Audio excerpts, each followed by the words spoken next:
এই হলো আমাদের বাড়ি, এই যে এর ভিতরে। তো আমাদের বাড়ির সামনেটা হচ্ছে এই যে এরকম, খুব সুন্দর করে কোকিল ডাকতেছে। প্রিয় বন্ধুরা, শুনতে পাচ্ছেন কিনা জানাবেন। তো আসসালামু আলাইকুম, সবাই কেমন আছেন? চলে আসলাম নতুন একটি ব্লগ নিয়ে।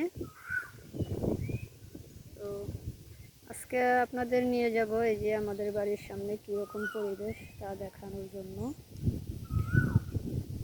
এটা হচ্ছে আমাদের জমিন। এই যে দেখুন ধান হয়েছে, তো যেগুলো পেকেছে সেগুলো কিন্তু কেটে নিয়েছে। দেখেন মাঝখানে মাঝখানে অদ্ভুত লাগছে আমার কাছে, যে মাঝখানে কাঁচা আর চারপাশ দিয়ে পেকে গিয়েছে, সেগুলো কেটে নিয়েছে। তো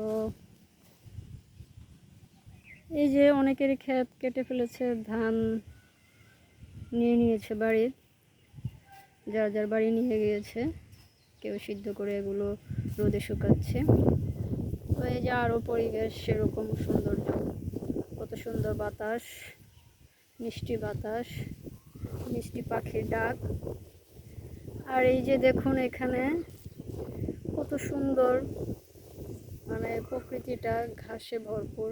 এগুলো কিন্তু ঘাস, গরু দিয়ে এগুলো খাওয়ায়, গরুকে কেটে নিয়ে খাওয়ায়। তো আমি হাঁটছি আর আপনাদের সাথে কথা বলছি। সামনে হচ্ছে আমার শ্বশুর বাড়ি, সেখানে যাচ্ছি। এই যে দেখুন এখানে একজনের জমি চাষ করে, খুব সুন্দর সুন্দর সবজি চাষ করে এখানে। অসাধারণ লাগছে আমার কাছে। জানি না আপনাদের কেমন লাগতেছে। যে পাখিগুলো উড়ে যাচ্ছে, তো তার পাশে দেখুন একজন এখানে পেঁপে ক্ষেত করেছে। গাছগুলো মাশাআল্লাহ কত সুন্দর, অনেক পেঁপে ধরবে ইনশাআল্লাহ। আর এই যে দেখুন এই ক্ষেতটা ধান পেকে গিয়েছে।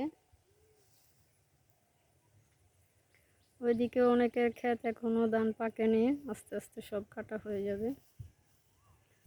ওই যে ওখানে একজন মহিলা ধান নাড়তেছে, শুকাচ্ছে। তো এই হচ্ছে আমাদের বাড়ির পরিবেশ, বাড়ির সামনের পরিবেশ। সবুজে শ্যামলে শস্যে ভরা আমাদের এই গ্রাম।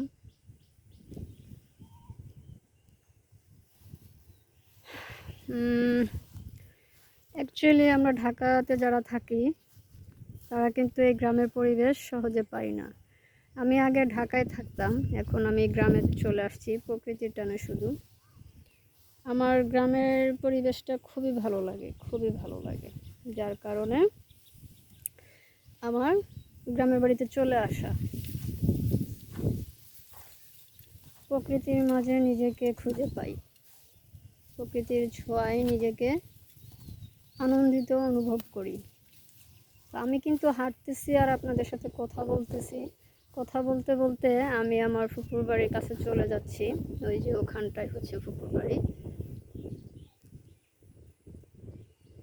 এখানে। তো এই যে এখানেও আছে অনেক সুন্দর সুন্দর প্রকৃতি। জানি না আপনাদের পুরো ভিডিওটা দেখতে কেমন লাগছে। যদি ভালো লাগে অবশ্যই জানাবেন কমেন্ট করে। আপনাদের ভালোবাসা পেলে আমি আরও সামনে এগিয়ে যেতে পারবো ইনশাআল্লাহ।